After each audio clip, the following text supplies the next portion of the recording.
All right, it's middle of the week after a Independence Day holiday, and there's tons for us to talk about. It's kind of fascinating. In past years, during the summer doldrums, it's always tough to find content, but there's no shortage of it. When it comes to how the federal government's interacting with a state like Illinois, from everything when it comes to energy to immigration enforcement and just political rhetoric, those are three things we're going to tackle today with Illinois in Focus Daily. Good morning. I'm Greg Bishop. I am editor of The Center Square for Illinois. Go to thecentersquare.com where you can find all of the latest headlines for Illinois. Again, thecentersquare.com. And if you click on states, you can find Illinois and get the newsletter while you're there. It's free. You get a email each morning just breaking down the latest headlines, but also video clips from the Center Square that you can find here on YouTube. But as I encourage you each and every weekday morning, join us here for Illinois in Focus Daily. Pretty lively bunch in the chat room each and every morning as well. So we've got to tackle three things based off of the big, beautiful bill and its impacts on energy. We'll talk about that with some comments from Governor J.B. Pritzker and also yesterday, President Donald Trump talking about energy policy. We'll also just talk about politics in general when it comes to the big, beautiful bill. Yesterday, Chicago Mayor Brandon Johnson called the bill unholy and sinful. So we'll have to hear those comments, but also reflect on some of the comments we got from Christian Maxwell, who's running for Congress in response to the rhetoric. But next, we've got to tackle the latest on immigration and customs enforcement with President Donald Trump's administration and Tom Homan saying that they are doubling down in areas that have non-citizen migrant sanctuary policies. So we'll get to that next here with Illinois in Focus Daily. Like, subscribe, hit that notification bell, and join us each and every weekday morning here for more Illinois in Focus Daily.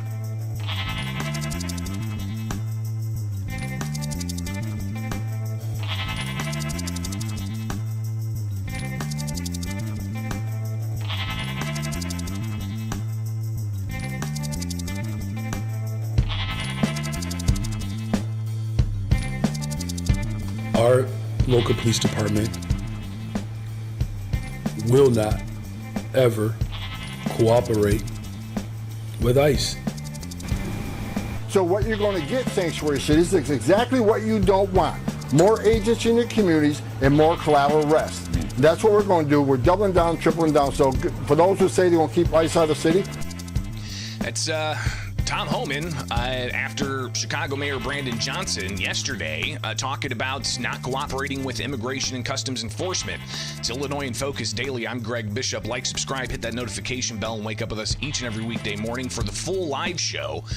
Around 8 o'clock Central Time, we go live for Illinois in Focus. So yesterday, Chicago Mayor Brandon Johnson held an open-ended news conference talking about a host of things concerning the so-called big, beautiful bill that President Donald Trump signed on Independence Day. We'll talk about the rhetoric around all of that a little bit later on in a different segment. But he was also asked about the increased immigration customs enforcement budget, the increased Border Patrol budget that some people say is larger larger than like 15 countries, militaries, budgets, and it's all for immigration enforcement. And Johnson saying that there's a lot of money there, and he doesn't like this idea. Here's some of his comments yesterday. It's clear that the President of the United States of America is using ICE, this particular federal entity, as a militarized force. That is obvious. It's unprecedented.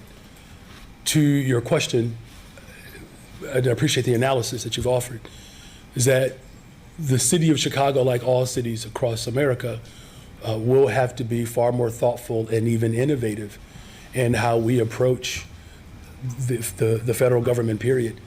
Look, I don't often quote, historic leaders, but Brandeis is probably one of the more progressive voices of that time.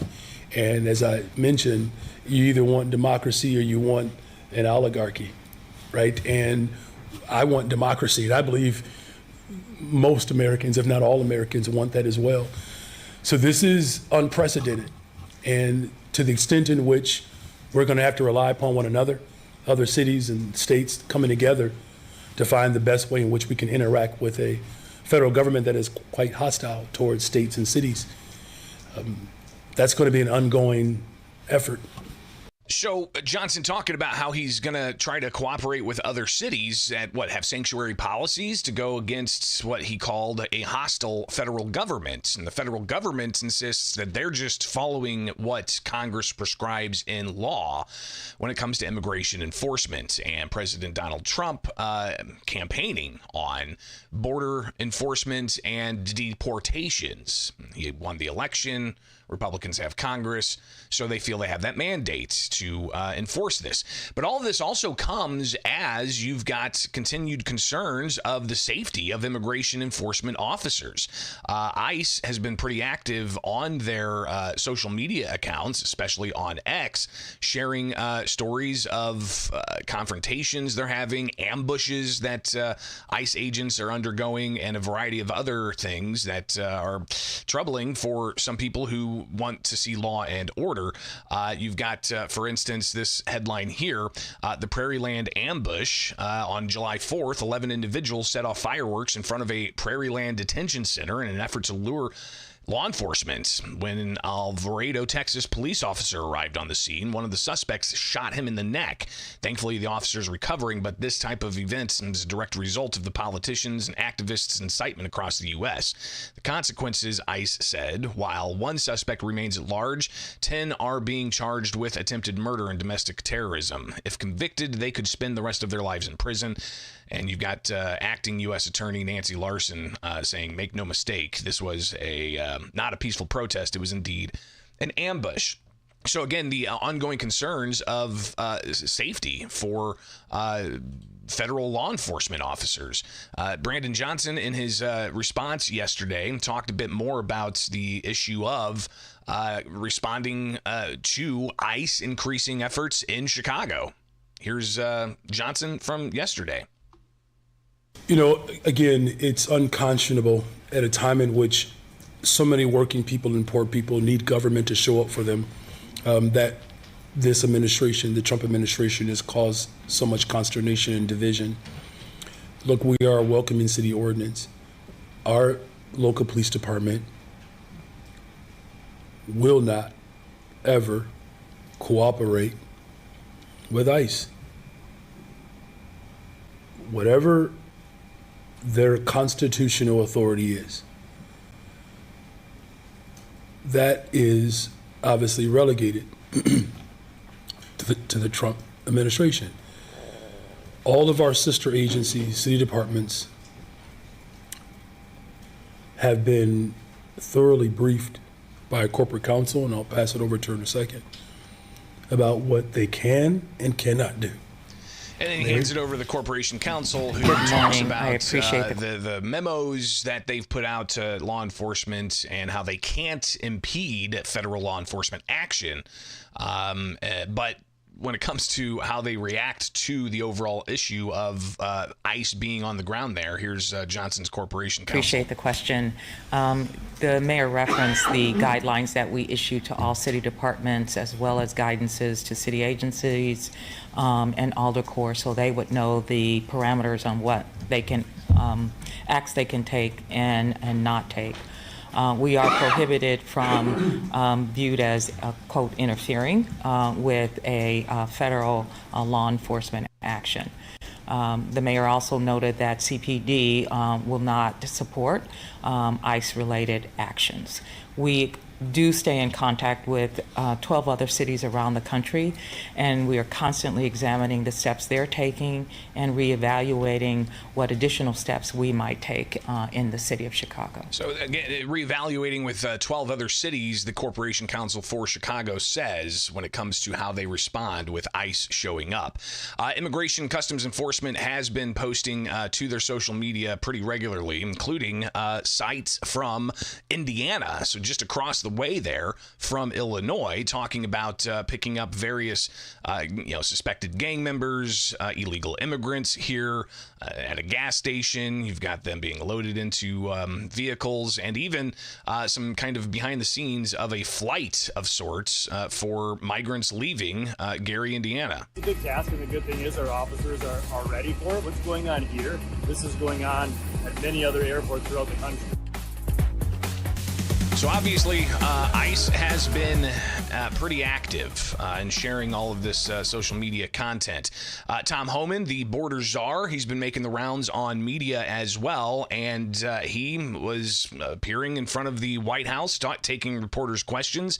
Here's some of what he had to say on the rate of actual deportations that they hope to accomplish. And for those that say 3,000 a day is too much, I want to remind them, do the math. We'd have to arrest 7,000 every single day for the remainder of this administration just to catch once Biden released the nation, right? So that's quite a few deportations a day that he says is necessary to go after all of the non-citizens that cross the border illegally during the Biden administration. But more to the resistance that is already being seen with the ambush and other suspects being taken into custody for either threatening ICE officers or damaging their vehicles. You've got that already in the ether. Is that going to ramp up even more? But what does it mean for so-called sanctuary jurisdictions that refuse to cooperate with ICE? Homan says that just means you're going to see more people being ensnarled in ICE enforcement because they're not going to be able to go and actually enforce it in jails because Cook County won't cooperate with ICE because of state and Cook County law that says you can't cooperate with federal immigration enforcement officers on civil detention orders. So if somebody's at a jail in Cook County and they're here illegally, they can't communicate that to ICE, so that individual's then released on no bond for whatever issue. And then the ICE has to go to the streets. Here's what Tom Homan broke down as far as how that's going to impact sanctuary cities and ICE's involvement there. Not only that, I'm going to head to Portland. I'm going out there. They're not going to bully us or you know, we're going to do the job. We're going to do it in Portland too. But for the mayor of New York City and Chicago, President Trump made it clear 2 weeks ago. We're going to double down and triple down on sanctuary cities. Yes. Why? Not because they're blue. Because we know they're releasing public safety threats to the streets every day. Like Florida, we agree with all the sheriffs in Florida. They're taking our detainers. They're not releasing illegal alien public safety threats. They're calling us. So we can spend less resources in Florida and send them to New York, to Chicago, and to Portland, and L.A. We're going to double down and triple down on sanctuary cities. If we can't arrest a bad guy in the jail, then we'll go to the community and we'll find him. Or we'll do more worksite enforcement. We'll find them at the worksite. And when we do these things and we ramp up that enforcement, we're going to find others who aren't a criminal target, but they're in the country illegally. We're going to arrest them too. So what you're going to get, sanctuary cities, is exactly what you don't want. More agents in your communities and more collateral arrests. That's what we're going to do. We're doubling down, tripling down. So for those who say they're going to keep ICE out of the city, Good luck with that. Yeah, good luck with that. So again, it's Tom be Homan, safe, Tom Homan. talking with Fox News about immigration enforcement efforts increasing in jurisdictions where law enforcement's not going to cooperate with federal immigration enforcement. I'm Greg Bishop. This is Illinois in Focus Daily. Be sure to wake up with us each and every weekday morning and get the newsletter in your inbox at thecentersquare.com.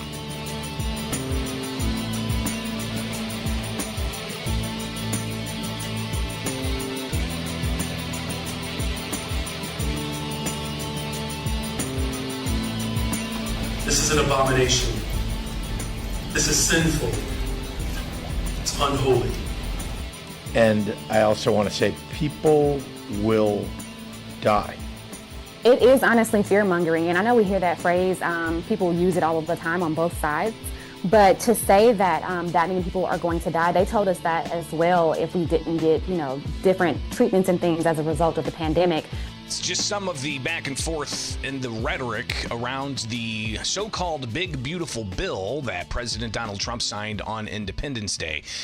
And those voices from Illinois. This is Illinois in Focus Daily. I'm Greg Bishop. Be sure to wake up with us each and every weekday morning. Get the news segments here on the Center Square's YouTube channel, but you can also watch the Cutting food, healthcare, and education for poor and working. So, yeah, we're live to tape here. All right, I'm just producing this all myself.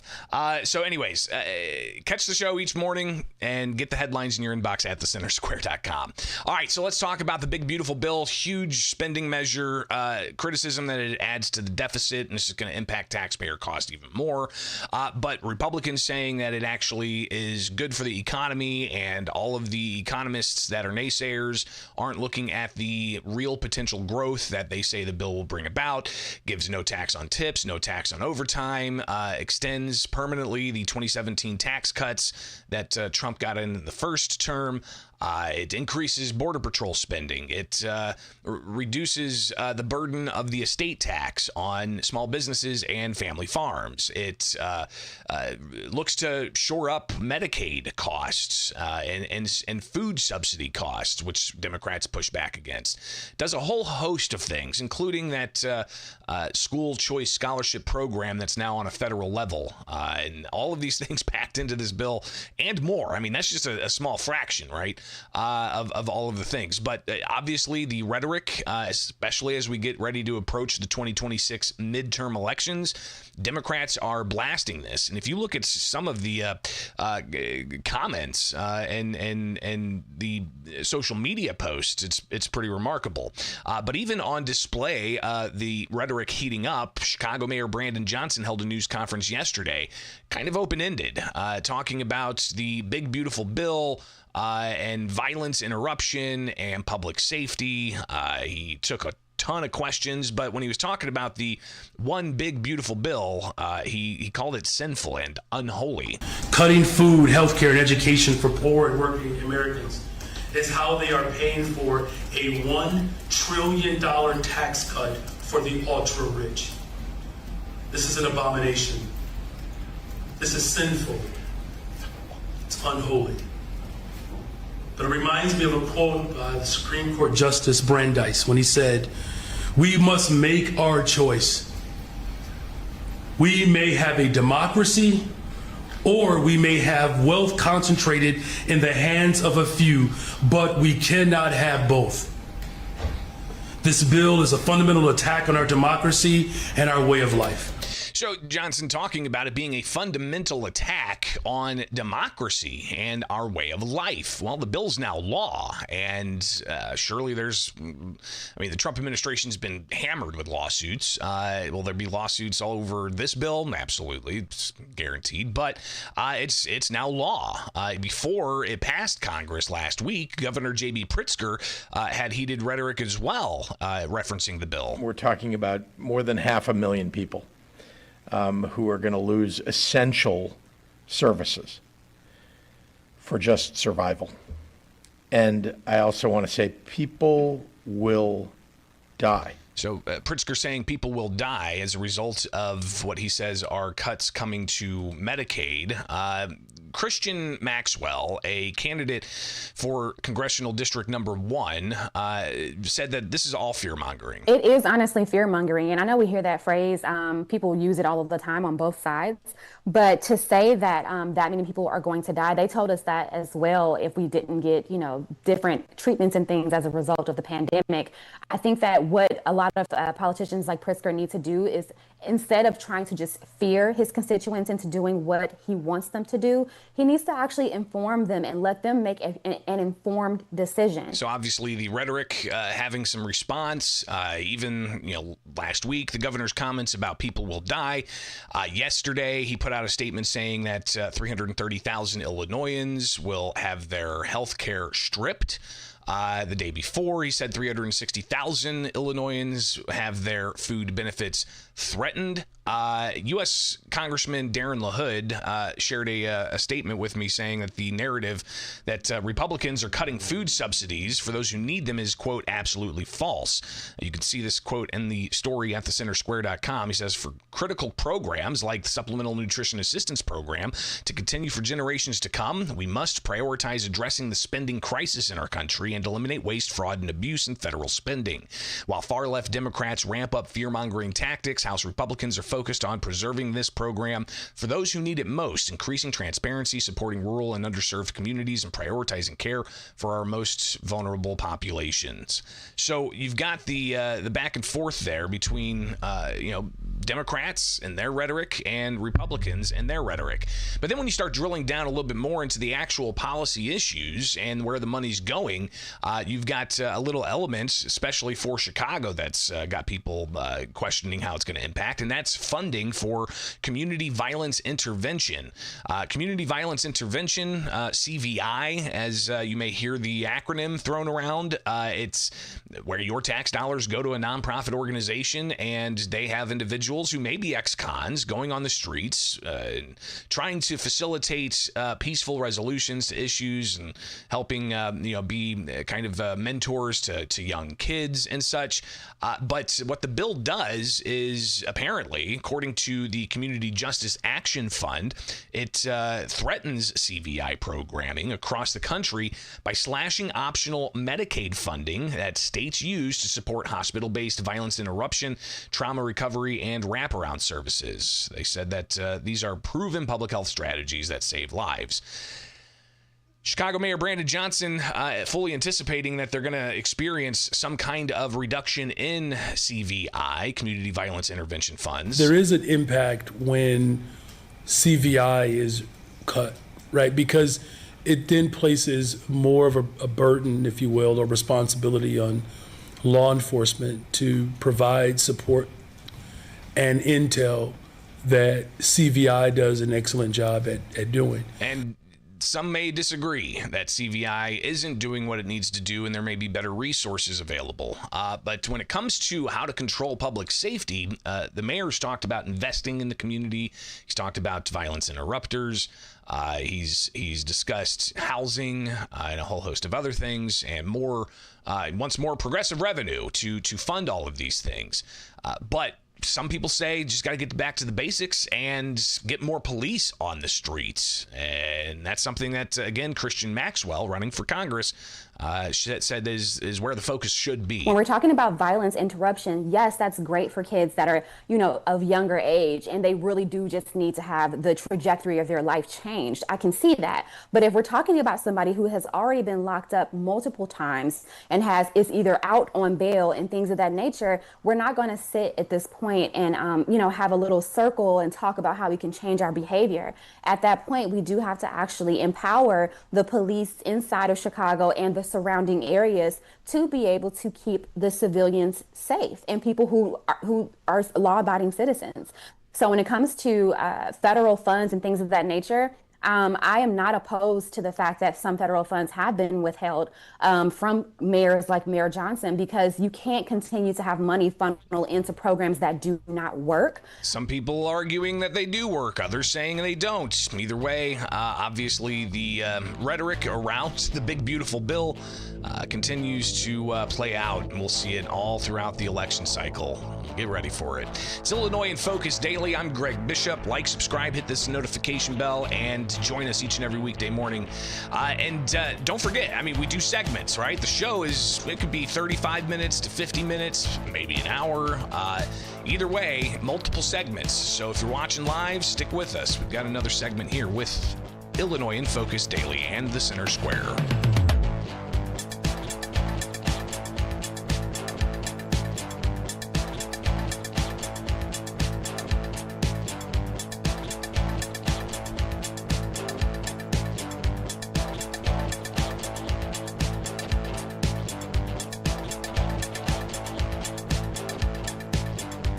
We don't want wind and we don't want solar because they're a blight on our country. They hurt our country very badly, and smart countries don't use it. We're not going to be able to meet the needs of industry, and we're going to see higher prices for consumers. We already see higher prices. Governor J.B. Pritzker last week talking about the energy impact of the One Big Beautiful Bill, and yesterday, President Donald Trump saying that they don't want wind or solar. It's Illinois in Focus Daily. I'm Greg Bishop, and pull out your utility bill. It's going up, and that's pretty much the case across the states and in other areas of the country as well. And who's responsible for that increase? Is it just inflation, or is it energy policy? Is it a over-reliance on wind and solar that's not fully developed and that costs a lot of taxpayer subsidies? Or is it because we are closing coal-fired power plants, a policy that Illinois has in place over the next 10 to 15 years? So there's a lot at play here when it comes to energy costs. Let's get to the bottom of it here with Illinois in Focus Daily. Again, I'm Greg Bishop. Join us each and every weekday morning for the live program. Join the live chat. But you can also get the headlines in your inbox. Go to thecentersquare.com. Let's pull up the story again at thecentersquare.com, where you can see all of the headlines, including what's going on nationally. But you'll see here, Trump slams wind and solar. Pritzker predicts big bill increase. Energy costs, and the back and forth has all about the provisions of the big beautiful bill. What it does is it scales back tax incentives for certain types of energy like wind and solar. But before the bill's enactment, Governor J.B. Pritzker he shared his thoughts about how this is going to impact a state like Illinois with policies like the Clean Energy Jobs Act, with focus on investing even tax credits and subsidies to wind and solar companies and making it easier for them to start up and have their projects in Illinois. But we'll see thousands of people lose their jobs in Illinois as a result of what they're passing. And that's just in the energy space, I might add. So I'm concerned about our ability to meet the goals that I think many of us have for the country, let alone for the state of Illinois. So the policies in the big beautiful bill getting less reliance on wind and solar, has Pritzker worried that the policies of dollars not coming to Illinois wind and solar from the federal government could possibly lead to some job losses.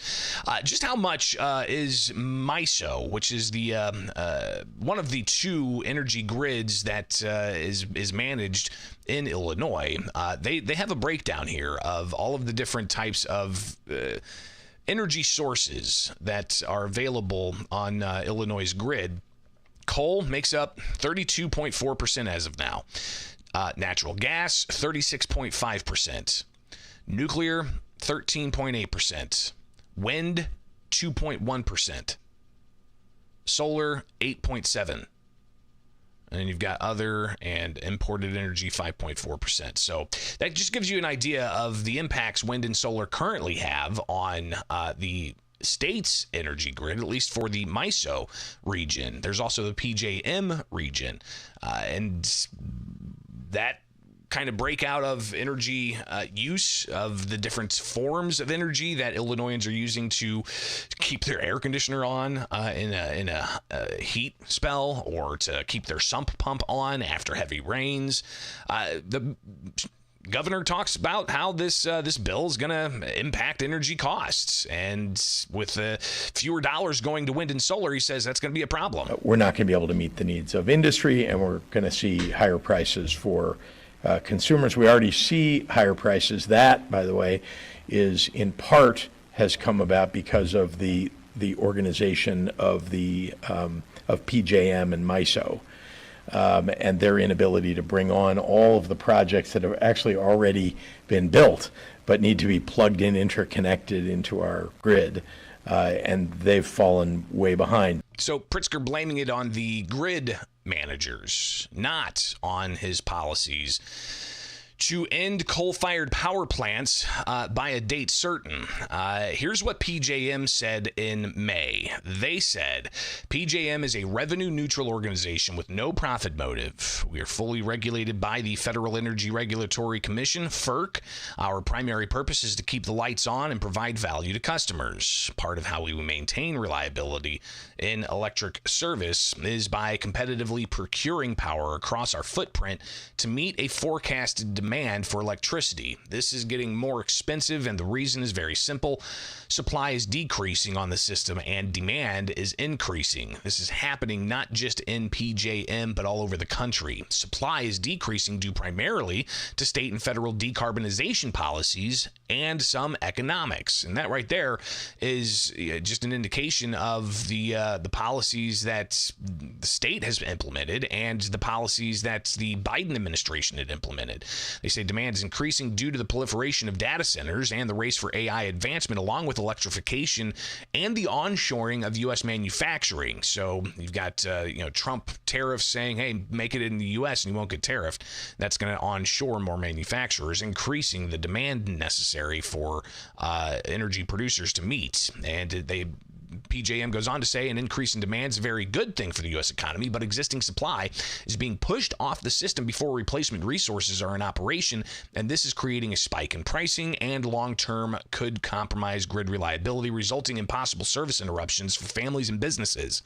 The record will reflect that PJM has been warning of this impending supply-demand imbalance for years now, even prior to the AI race. In order to shift the blame of these price spikes, PJM is being accused of an unwillingness or an inability to connect new renewable resources, some people may say they're not reliable, to the grid. PJM reformed its processes in 2022 so that it would safely and more efficiently connect many of the smaller renewable resources to the grid. We have a decision with the FERC to prove it. Organizations informing politicians about the issue are knowingly propagating a fallacy, producing studies funded by unknown entities with outlandish assumptions and conclusions to push blame to our organization. The fact is that PJM has been processing hundreds of these projects through our study processes and will continue to do so. These resources are welcome additions to the grid, but are currently having their own challenges in construction, like supply chain, state permitting, and financing. We should be helping these developers to solve these issues so that they can put the steel in the ground more expeditiously. The power grid is a machine governed by the principles of engineering, mathematics, and economics. Policy, even well-intended, has to be grounded in these principles, shifting blame to a profit-neutral grid operator who cares deeply about its mission to keep the lights on. One way to approach this issue, but consumers deserve better. PJM, they say that they'll continue to do everything in their power to work with the states, including Illinois, to help address what has become a national issue to keep the lights on and try to do it cost effectively for families and businesses. Long statement there, but that's after PJM had been chastised in other reports, and even the governor continuing to blame the energy grid managers for the costs, not for the costs being driven by the policies the governor has enacted to get rid of the coal-fired power plants. And here's the breakdown of that law, according to the Illinois Department of Environmental Protection.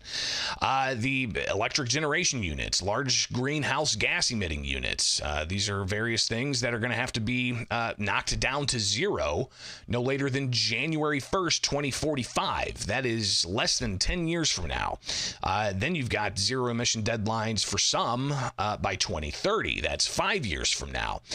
So you can go through and see this yourself as far as all of the different things and the timelines of shutting down these base load operators. President Donald Trump saying this is changing. It's all being reversed with the big, beautiful bill. He says they don't want solar, they don't want wind, they want base load generation. It's tremendously expensive. And it can only be done with subsidy. You know, I know a man that's in that business, and one of the biggest in the world actually runs a company that builds these stupid windmills. And he said, I hate the business because it's the only energy where you need subsidy.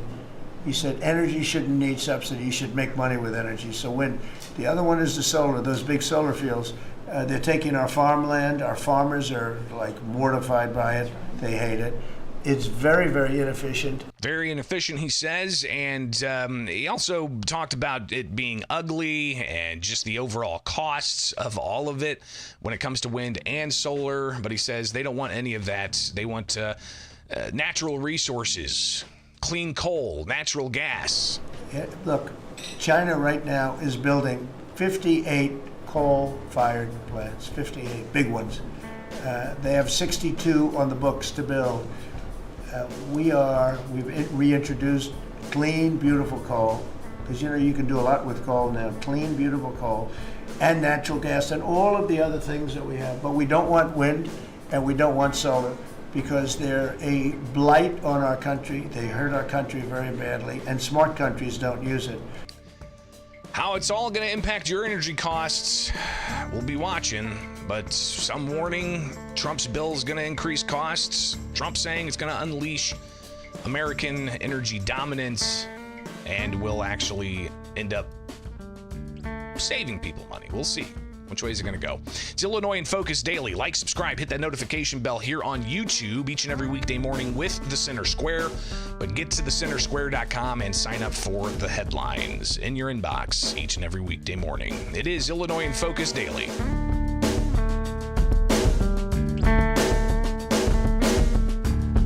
All right, that's it. That's it for the day. You guys can get out of here. Appreciate everybody joining the live chat. 15 shy of 200 live at one time. People duck in and out, so it's always interesting to see just how many people stick around for the tail end of it. But thumbs up if you enjoyed the program. Share it with your friends.